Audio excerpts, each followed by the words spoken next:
Я командир 3-й отдельной штурмовой бригады, по-вашему. Раньше командовал полком Азов. Нас заходило, вот, получается, 15 человек. Из этих 15 человек осталось только 2 живых. Но я вот реально охуел с вашей муравьиной психологией. Кто за деньги пришел? Заработать чисто. Ну, честно поднимите. Ну, без всякого. Тут тоже ж такое. Ну, все больше и больше поднимайте. Ничего страшного нет. Как к врагам, у меня к вагнерам, скажем так, больше уважения, чем к вашей регулярной армии. Но ваше это скотье. Відео подається мовою оригіналу. Для зручності вмикайте українські або англійські субтитри. Заходьте в налаштування відео та обирайте бажану для вас мову. Приємного перегляду. На моєму каналі було дуже багато відео про українських полонених, хлопців, які пройшли надскладні умови. Але сьогодні тут ви побачите полонених інших, російських, яких нещодавно у полон взяла 3-я штурмова бригада.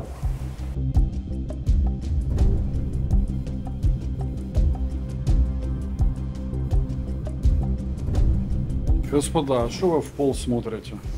Или вы товарищи? Вы господа или товарищи, по-новому? Товарищ. А? Товарищ.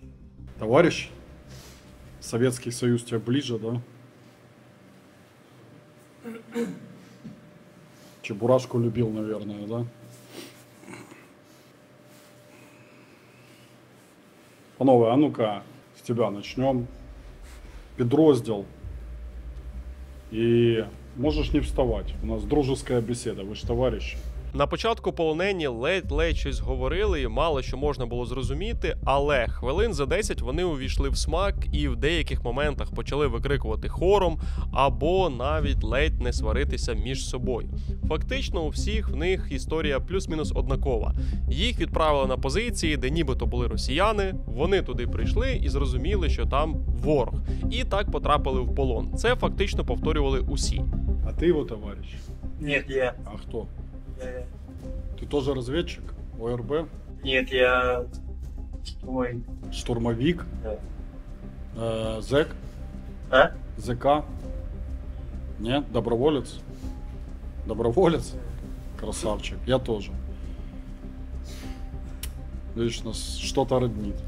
Я командир 3-й отдельной штурмовой бригады, по-вашему. Раньше командовал полком Азов.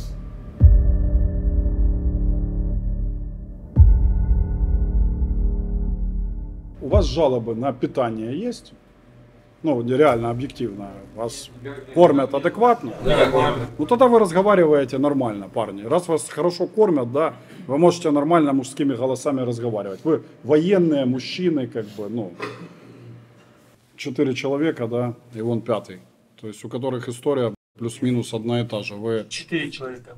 Нет, ты 5-й, я считать умею, да, вот их 4 только что было, а ты 5-й будешь. У вас история одна и та же плюс-минус, то есть вы либо не понимаете, куда вы идете, да, то есть, либо на ваших позициях, которые на бумаге ваши, да, то есть оказывается ваш неусловный противник. У многих такая вообще история, руку подняли, вот у кого вот подобным образом была история. Смотри, что ты опускаешь? Ну, то есть у доброй половины история точно такая, да? Ну, вообще вдвоем будем. А как вообще ваше, объясните, пожалуйста, мне, ну, господа, вот вас товарищи, как мы с тобой договорились, а вот вас посылают, ну, какое планирование, какой порядок инструктажа вообще, то есть вот при выходе на боевую задачу? Ну, командир отделения. У меня никакого не было, мне сказали, иди туда. А как ты идешь? Почем? По карте, по звездам, по этому. Мне просто очень интересно. Вас реально таких очень много, и я не могу понять. Вот у меня, я не помню, чтобы был один хотя бы солдат, который так попал в плен. Послался по тропе, сказал, пойдете прямо, тому придете в блин, короче, там наши сидят, вам все объяснят. Мы прошли, уперлись. Так же вам объяснили, да? Иди туда, на дымы. Там окоп. На дымы, да, у вас любят кидать дымы. Хорошо. Кто служил в своих підрозділах больше месяца? Можете поднять руки на момент пленения? Вот все остальные служили меньше месяца в... Не, ну, где-то месяц. Ну, в районе месяц считается меньше месяца. Хорошо, а кто служил больше 2 месяцев? Можете поднять руки? 2 человека? Хорошо, расскажи тогда свою печальную историю. 20-я армия, полк 752, первый банк. Я на закрепах сидел в райгородка. Ну, оттуда мы не вылезали вообще. Да. Сейчас выдернули на другие позиции. Вот. Изначально сказали на ПХД, что едем. Потом выдернули на другие позиции. Пришли на другие позиции, сказали, просто спускайтесь вниз. Там никого нету. Вот, занимайте опорник. Вот, и ждите подкрепления, завтра подойдет. Мы спустились, ну, по итогу, там не наши, дали оружие. Сдались в плен. Принято, а ты? По должности фельдшер. В начале декабря нас из Потернов, мы там стояли как закреп, как медпост, перевели под, запамятовал название, где нас взяли вообще. Также задача была поставлена, ну, я как фельдшер 5-й роты, здесь в составе роты организовать на крайний медпост, принимать раненых, оказывать помощь, передавать на эвакуацию. Мы 8 числа прибыли, заняли крайний блиндаж, ну, и вели работу. 9 утром меня перекидывают дальше, без оружия, просто с медикаментами, там якобы 300. Я прибыл на позицию, да, там был 300-й, я ему оказал помощь. Тут поступила команда продвигаться вперед всем, ну, кроме 300-го. 300-го назад, а остальные вперед. Там никого нет, у нас птичка должна вести. В итоге все очканули, испугались, я один пошел под птичкой. Прошел, заскочил, кто за мной сунулся, уже попали под огонь. В итоге с 9 по 13 я там просидел на заброшенной позиции. 13 уже решил, будь что будет, вышел и пошел. Ну и сдался в плен. Да, твою историю я слышал. А ты как фельдшер, скажи, пожалуйста, а какими протоколами... Ты еще раз фельдшер роты? Правильно? Так точно. Какими протоколами вообще користуетесь, что, ну, пользуетесь, что входит в твои служебные обязанности, то есть чему ты обучаешь личный состав и так далее, как проводишь? Оказание Это же, первой если память не изменяет, фельдшеру, правильно? Задача фельдшера, да. первой доврачебной помощи, организации эвакуации и применение медикаментов. Какие протоколы медицинские вы используете? Ладно, другой вопрос. У тебя для остановки массивных кровотечений конечностей что, жгуты или турникеты? Жгуты. Эсмарха? Эсмар. Жгуты эсмар? Да. Есть и турникеты, но их мало. Они в основном расходятся по подразделениям. Подождите, а ну-ка поднимите руки, кто вообще турникетом умеет пользоваться? А что такое конверсия турникета без тебя? Может кто-то сказать? Конверсия турникета. Это складывание? Не, это не складывание. Это если ты турникет в определенное время с себя не снимешь, не послабишь, не поменяешь на жгут или так далее, у тебя отпилят ногу или руку. 40 минут, О, конверсия, смотри, ты даже вот 40 минут для чего? чтобы оставить. Понятно. То есть вот вас тут сколько тут, ну, процентов сколько, 20, да, знает, получается. Ну, я вам открою один маленький секрет, мужчины, что я вас агитировать вообще не хочу, мне не интересно. Но я вот реально охуеваю с вашей муравьиной психологией. Ну, у турникета и жгута эсмарха эффективность отличается в 5 раз. Ну, то есть у вас шансы крякнуть или лишиться руки и ноги, ну, со жгутом эсмарха и турникетом гигантская. Джгут Есмарха – це спеціалізований гумовий джгут, який призначений для зупинки кровотечі. Але, як мінімум, має насторожувати той факт, що запропонований він був аж у 1873 році німецьким хірургом. Хіба за увесь цей час не придумали щось краще? Звісно, він може вас врятувати ваше життя, але ймовірність, що турнікет врятує вас, набагато вища. І, звісно, затягнути на собі турнікет набагато простіше, ніж цей джгут. Хорошо. А сколько у вас вообще жгутов Эсмарха с собой? Один. Один? А если у тебя 4 у тебя, да? Молодец, подколами человек. Кто купал себя, остальные. Одному нам выдавали один жгут в аптечке, выдавали аптечки. А остальные жгуты мы приобретали сами, вместе с турникетами. Хорошо, а какой у вас средний курс молодого бойца? 2 недели. 2 тыжня, 2 недели? 10 дней. 3 дня. 3 дня у тебя было? А где это ты проходил? Что за полигон такой? Рогов. А? Рогов. В Рогово, да? То есть тебя доставили на территорию Украины, ты тут прошел КМБ и отправился воевать, правильно? Интересно. Хорошо, а среднее количество боеприпаса, которое используете?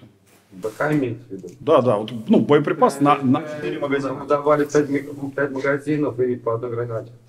на боевые или во время КМБ? Уже На КМБ сколько ты отстрелял? на КМБ где-то 15 магазинов.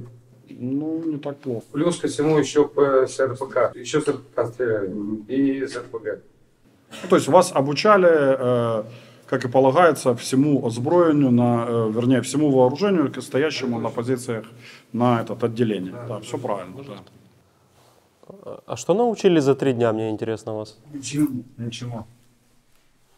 Только показали, как выглядит турникет и жгут. А вам не страшно было идти воевать, если вы ничего не знаете? Страшно. И какая мотивация у Просто вас? сказали, иди. Вот мы с тобой вдвоем с ним шли.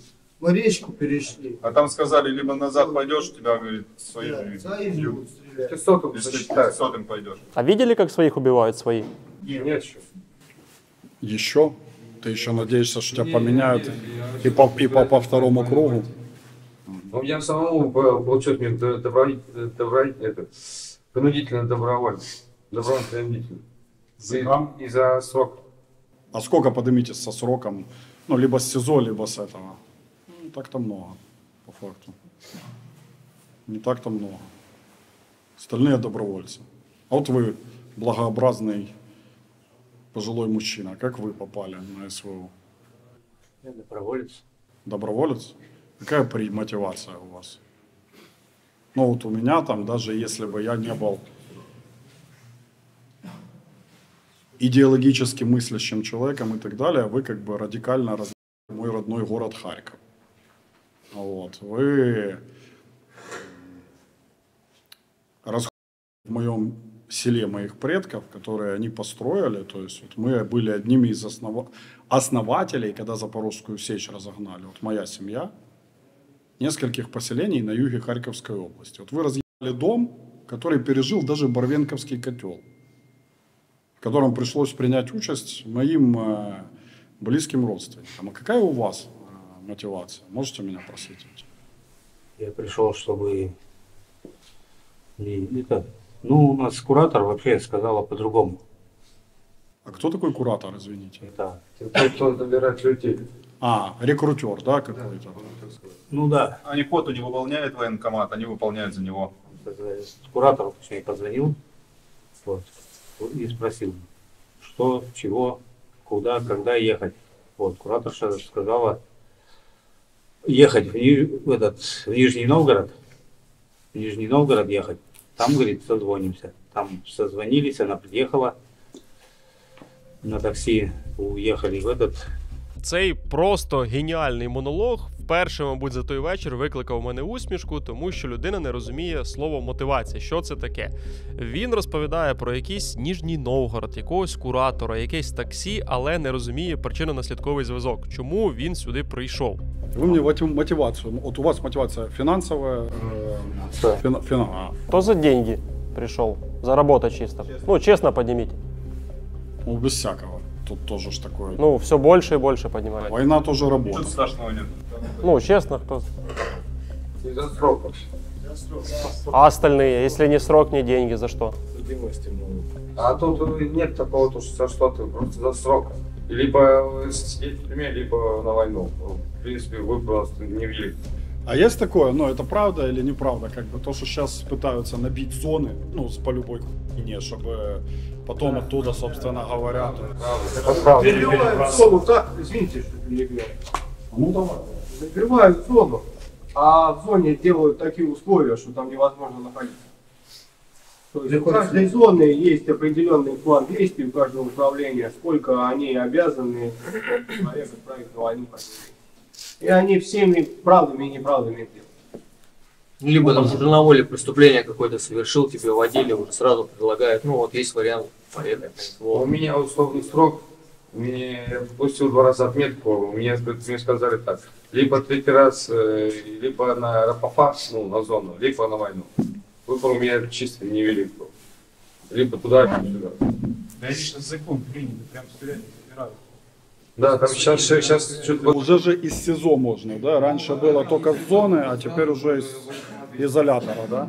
И там особо не спрашивают. У меня вот подобная история у брата, то есть, ну, у меня брат родной, вместе пришли с ним. Вот 11 декабря он погиб. Вот. У него 264-е, ну, это уже уголовка получается, по правам. Ему сказали либо туда, либо сюда. Ну, мы с ним как бы вместе пошли. Ну и все, и на задании как бы он погиб, а меня 300-тило і плен здався. Ну, прийшлось десь скидатися. Раніше зеків теж безжально утилізували, але тоді, наприклад, у Вагнері хоча б була ось така умова. Якщо ти переживеш 6 місяців м'ясорубки, то тебе помилують. Таким чином, купа вбивць, насильників поверталися в Росію героями СВО, швиденько когось вбивали і по тій же схемі. В принципі, їм не було за що переживати, тому що вони завжди могли піти на війну. Але зараз охочих стало менше і на Росії почали вигадувати різні схеми. До речі, зараз зеків уже не можна помилувати, вони воюють у статусі умовно звільнених і на колоніях придумують такі схеми, як, наприклад, вимикати опалення. У регіонах, де температура падає до мінус 35, набагато більше стає охочих їхати на СВО. Або ж підозрюваним пропонують зам'яти справу ще до суду, якщо вони підуть на СВО. Або ж пробачити кредит до 10 мільйонів рублів, якщо вони підпишуть контракт із Міноборони РФ. А тех, кого Дацик забрал, это вы, да? Да, мы были. 6 человек. Вас же интеллект Все нормально. хорошо ж относились, правильно? Хорошо. Пришли, забрали вас просто, Красиво купить. отвели красиво, да, все по этому, по фэншую. Це взагалі якась дика історія, наче з голлівудських фільмів. Окреме відео я на каналі 3-ї штурмової залишу для вас посилання в описі. Група Дацика зробила вигляд, що вони росіяни, які переплутали і випадково штурмують своїх. Я про такі історії чув, але відео бачу вперше. Про те, що окупанти в полоні, вони вже зрозуміли занадто пізно. Я запропонував групі відіграти сценку. Типа ми військовослужбовці Російської Федерації і штурмуємо зараз позиції хахлов. І ми почали кричати: хахли, здавайтеся, піде виходіть. Хлопці всі кричали російською мовою, ну да, може вона там трохи ламана, ну. Хахли, здавайтесь! Пацаны, сдавайте! Хахли! Піди почали кричати. Ви що, Здесь свои, кого вы штурмуете? Мы говорим, мы не верим. Направо, направо, Лех! Вот там и впал, Лех! Руки! Упал! Давай, туда Быстрее! же, рядом впал! Никакой хуй! Мы обосрались, мужики. Все нормально. В плен думал стреляться. Они. Всех приветствую в Холландии. Ладно, тяжело, конечно, с вами говорить, на самом деле. Я вас, вот честно, не понимаю от слова вообще. То есть я перехваты сижу, слушаю. Ну так, основное, когда есть время, или смешное. Тип говорит, ну, походу, я так понимаю, командир роты, говорит своему сержанту: задвухсотить 2 типов старых, потому что они старые и не могут просто идти вовремя. Он говорит, я с утра их сделаю, сейчас они у меня ящики потаскают, я их с утра сделаю, потому что они будут тормозить группу.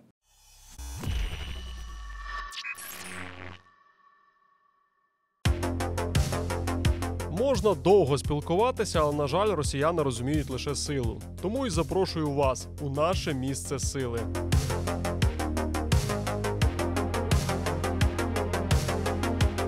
Сьогодні особливий день, тому що «Око» та «Повернись живим» закінчують мегазбір і передають останній 10-й пульстрон. Це найцікавіше, бо нарешті я можу вам не розповідати, а показати, що ж таке пульстрон.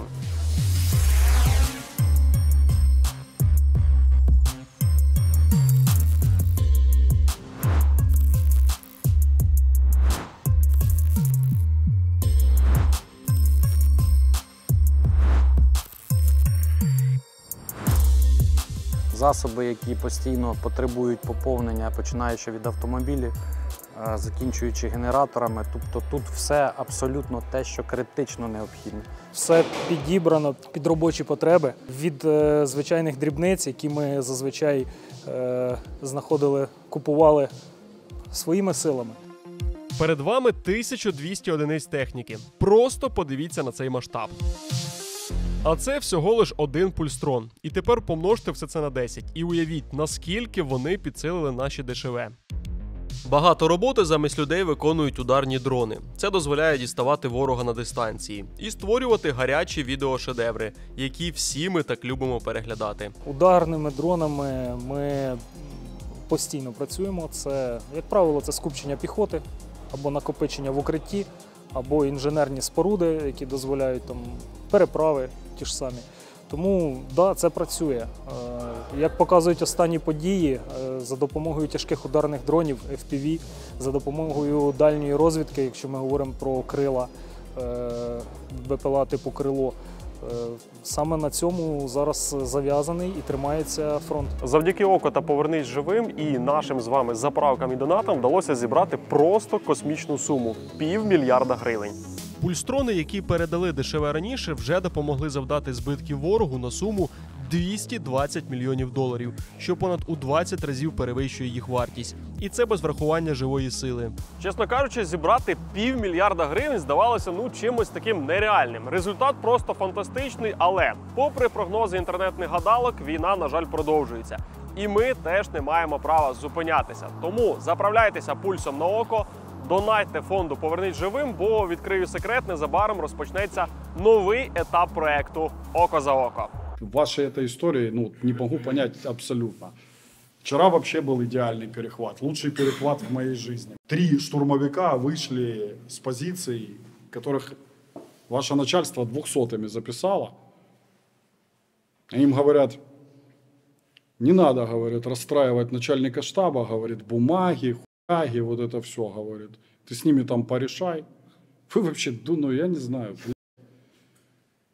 Да если бы у меня такое произошло, у меня бы разбежалась вот эта вся наша гвардия, да, если бы люди узнали, что такое может быть, а вы не разбегаетесь, идете вперед. Но вы же, есть же позиции, куда вы валите просто, я смотрю, по ковру из трупов. Были такие где вы заходили, где реально просто ковер всратый из трупов. Когда я поинтересовался, когда нас 3-я штурмовая взяла, говорю, а сколько там в поле? Он говорит, 700 человек. 700 человек. Вот мы по ним... По лесополке, который я шел, тоже около 300 человек лежало. Что-то, мужчины, надо решать жизнью, так вы и нас доведете до беды, и себя, блядь. Да мне под конвой везде нас. Между двумя огнями. Да, либо сюда, либо на своих же. Я слышу вашу историю. Вам не кажется, что вас немножко командование ваше обманывает? Мне это еще мягко сказано. А что бы вы сейчас хотели им сказать? Вот только честно. Не вышли из кабинета. Так же дошло с 3 магазинами. Да, Можно по одному, пожалуйста. Я группу закрепка. Я был честно, я попросил бы их туда же закрепить, туда, что они меня отправили. Они отправили меня в красную зону на закреп. И там я просидел больше недели. Без еды, без воды. Я попросил бы их туда же зайти, как я заходил. Я бы заходил под сбросником, под минометами и под егой. Кто еще? Я всякого не попробовал, конечно, что я зэк, как будут использовать как мясо, но по реальности просто, когда мне дали на группу по 3 магазина и 4 пачки патронов, по 3 гранаты отправили штурмовать блиндаж. После того, как мы блиндаж не смогли взять, откатились с потерями, засели вот группой закрепов. Нас не откатывали, несмотря на то, что у нас ничего нету. Мы хотим есть, мы хотим спать, и мы здесь не оборона. Не вышел на задачу, давайте мы откатимся отдыхать. Вот мы там просто, нас просто, так как нас осталось 2 человека из 2 групп, нас просто передали другому командиру, у которого есть люди. Нам передали в группу захода. Используйте как хотите. Просто. И из 2 взводов, что приехал с Ущепки, в живых осталось, дай бог, человек 5. А расскажи, где ты до этого служил? Баб. Я думал, я там повидал Крым. А, это ты. Ага. Запорожье был, да? О, на Бахмуте был, вероятно. А где на Бахмуте, не помнишь? Ну там район Клещеевка. Или Клещеевка. Там... Клещеевка, да? Ага. Вдоль железной дороги перед гаражами. Ага, перед железной. Ну, так вообще, видишь, мы старые знакомцы. Мы заходили туда в январе месяце, и как раз на феврале там в районе Клещей были основные, ну, такие тяжелые достаточно бои. Ну, Вагнер, я должен сказать, что мясная была история, но там ума было у тех, кто руководил, побольше. Зря не клали. Зря не клали. Если не дурак, нормально все. Как к врагам у меня к Вагнерам, скажем так, больше уважения, чем к вашей регулярной армии. Потому что объективности ради мяса было очень много, но старались работать рационально. То есть старались, людей не жалели, но как бы в меру берегли. А ваша армия сейчас переняла вагнеровскую тактику, ну, тупости, ну, компетентности, ноль, ничего. А вы вот эти выплаты ваши получили, кстати, прекрасные? Кто получил полную выплату за... Вот есть кто-то, кто всю полностью сумму? Понимаете, тут есть те, которые получили вот вашу часть, а вторую часть мы еще сами не знаем, получили мы или нет. А есть люди, у кого командиры, ну вот у нас были пленные, которые это говорили, как бы, мне бы такое даже в голову не пришло, у кого командиры карточку забрали и код? Ну, как минимум, не было. Большинство, 70%. Ну, вот из моих... И еще военкомат, любители в военкомате, перед тем, как карты выдавать, они любители тоже карты привязать к своему телефону. У моей группы такого нет. Вот кто в Орла уходил 1 ноября, у всех привязана картка к военкомату. Так это же получается выгодно вас раздать. Вы еще 2 недельки почислитесь в списках части, можно снять все, никто же даже не заподозрит. Мало того, ну вообще никто даже ничего и не подумает плохого. А вас этот. Потому что я знаю, что ну, есть нестыковки. Там, если говорить про 3-ю мотострелковую дивизию 20-й армии, да, то мы видим, ну, ГУР там работает и так далее, официальные их потери, да, там, полугодичные. Более 700 пропавших без вести на бумаге. Но они подают их меньше, и они их потом подают. То есть они явно с какой-то целью скапливают и в конце там, полугодия, условно говоря, показывают. Где-то стал русский забывать, странно. Давайте теперь уже к лирике. Кормят, отношения и так далее адекватное к вам? Да. Я вам тут, конечно, никакого санатория не обещал же, правильно? Так точно, так точно. То есть кормят вас не хуже, чем в ваших воинских частях, пока вы... Намного лучше. Реально, объективно, намного лучше? Серьезно? С нашей частью, да. Смешно. Надо было бы вам обед съездить снять. Ну, есть как есть. Отношения адекватные? Да, адекватные. Ну, то есть не пи***ят, ничего. Нет, нормально. Хотя, еще раз говорю, да, то есть вот вы у меня в области, мы сейчас развиваем область, которая, ну, как бы, мы тут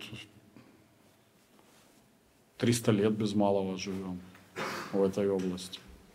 Вот моя семья конкретно. Видите, отношение адекватное. Третий штурмовой, объективно. Стоит сдаваться? Да. Да. Дацик вообще молодец с командой. Дацик вас и проагитировал, и объяснил. Да. Все спокойно. Дацик плохо по-русски говорит, как вы его понимаете? Ничего подобного. Если акцент выбрать хорошо, говорить по-русски. Я скажу честно, я до этой темы вообще не думал, что он говорит по-русски. Казалось, что говорит. Дацик, да, Дацик герой Украины в ближайшем будущем.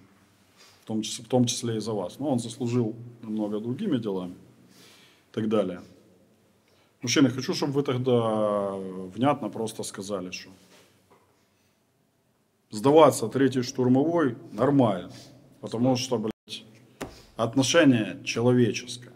Чтобы люди не думали, потому что иногда бывают такие глупости, что вот мы понимаем, и потом типа там достают там без ног и говорят, а нахуй ты вот этот цирк устраивал, то есть зачем мы полчаса ковыряли. А он говорит, ну я думал, что меня будут пытать, еще что-то, то есть мне сказали, что это там нацисты и тому подобное. Ну говорят, ну у тебя теперь ног нет, как бы, дружок, ну как бы до такого бы тебя никто бы не допытал по большому счету. Ну все равно глупо. Поэтому я бы хотел, чтобы есть такие ж точно бедолаги, которые такую же форму, как вы. Ну, мне вас не сильно жалко, но я понимаю, что вот по жгутам эсмарха и так далее. Вот ваше начальство, смотрите, у меня в бригаде на одного убитого приходится в среднем минимум 10-15 раненых. Вот скажи, как фельдшер, какой у вас процент, блин, одного убитого, сколько у тебя раненых приблизительно? Ну, примерно человек 15-20. Це, напевно, що найцікавіший момент цього відео, тому що здавалося, що зараз буде скандал. Інформація фельдшера про низький відсоток втрат явно роздратувала багатьох, тому що вони, очевидно, бачили зовсім інше. Тоже на одного убитого раненых, ну это еще неплохо. Потому что в некоторых, я смотрю, этих, у вас 1 к 1, по-моему, короче. 1 к 1. Там 1 к 1 еще. Ну, это подразделение зависит. Да, тоже не сомневаюсь, что от подразделений зависит. И у вас, и у нас есть. Заходило, вот, получается, 15 человек. Из этих 15 человек осталось только 2 живых. Все. Буквально за каких-то 12 часов нет никого. Да, и так бывает. Вот. И так бывает. Ям Полезайкова вообще потом стало понятно, что просто оставили. Если тебе повезет, тебе до 300, ты дойдешь обратно, и ты то обратно сейчас. Так тому и пусть в госпитале. Я помню, Вагнера на Бахмуте, ну тоже было много пленных, так вот зэки рассказывали смешное, что говорят, ну типа у нас типа считается везением, что типа ногу или руку оторвало, а если ты типа нормальный, то тебя потом пристраивали в Вагнере, только уже на тыловых посадах каких-то и так далее. Сейчас у нас чуть по-другому. У нас кейс попадают, сейчас разделили по степени травм. Легкая, средняя и тяжелая. Если тебе легкая, средняя, то тебя обратно отправляют. То да, ну я вижу. Он, тип попал в плен, у него за 3 дня до того, как он в плен попал, он получил 17 осколков, блядь, от АГС. Он получил 17 осколков от АГС. Ну да, этот осколок мелкий, но так вы же знаете, что это за гадость. Он получил 17 осколков, его перемотали, блядь, на 3-й день отправили на штурм. Да, там не критичное ранение, но он весь, ну, выглядело это все очень, ну, такие бывают у вас истории. У меня таких историй откровенно не бывает. Парни, скажите, для таких же бедолаг, как вы в зеленом, что есть возможность, проебывают командиры, блядь, сдайся в плен. Будет адекватно. Давайте, слушаю вас. Да, ребята, поддерживаю. Есть возможность сдать штурмовой. Командиры туркуют, есть возможность, дайте слушать плен. Адекватное отношение, никакого насилия, накормят, напоят, все объяснят. Понятно, помощь окажут. Курорт, но и даже получше, чем в некоторых тюрьмах российских. Получше, да. Давайте вы скажите. У меня вот тоже, вот, ну, когда заходили мы, вот, 15 человек, командир был, но он знает, что прекрасно, что там, ну, все, выбора нету, то есть мясо будет полное. Мы ему объясняем, что, ну, есть же командир такой, что сами говорили, что он ошибается, иногда бывает. Он такой, ну да, в этот раз я, говорит, ошибаюсь. А им командует другой командир там какой-то, вышестоящий, с батальона. Он ему приказывает, толкает нас, сам в углу стоит. Все. Буквально выходит брат, первая двойка, второй, третий я выхожу. Все. Элементарно людей не осталось, блиндаж разбомбили. Все, и свои же, опять же, с этим, как его, херачили. У нас в моей группе, с которым я шел на закреп, один из моей группы взорвался на песке. Ну, случайно. Я не знаю, эвакуировали его или не эвакуировали, ему сказали, 2 километра ползти. Так что, ребят, сдавайтесь в 3-й штурмовой бригаде, и все нормально будет. У вас будет второй шанс на жизнь. А ты как долго выживший, условно говоря? Третья штурмовая бригада нормально относится к людям. Сдаваться можно. Не пытаются, ничего такого не делают, кормят. Не ранен, но жить можно. Даже по-русски, скорее всего, разговаривают. И по-русски разговаривают тоже. Ладно, мужчина, не глядя на то, что такого особо я вам желать как бы не должен, я все равно желаю вам искренне, чтобы вы эту войну до конца в плену досидели, выжили. Может, какую-то вы, дай бог, правду принесете в свою прекрасную страну. Ну, объясните, потому что, ну, вы же, наверное, тоже ж там думали, что оно немножко по-другому, да? Конечно. И вы не думали, ну, я честно, искренне вот не понимаю, почему ваши так относятся в прямом смысле слова к людям. Я не скажу, что у нас там фонтан и так далее и тому подобное, но все равно, даже в хуй части, ну, редко такое скотство увидишь, как я вот смотрю на ваших командиров. Я тех, кого стоит уважать, Вагнеров, там, 131-х десантников, там, с которыми тоже тяжело порубились, я искренне признаю, что там хорошие командиры и так далее. Но ваше это скотье. Ну, человек, который относится к другому человеку так, ну, это сам по себе не человек. Желаю вам выжить, пережить войну.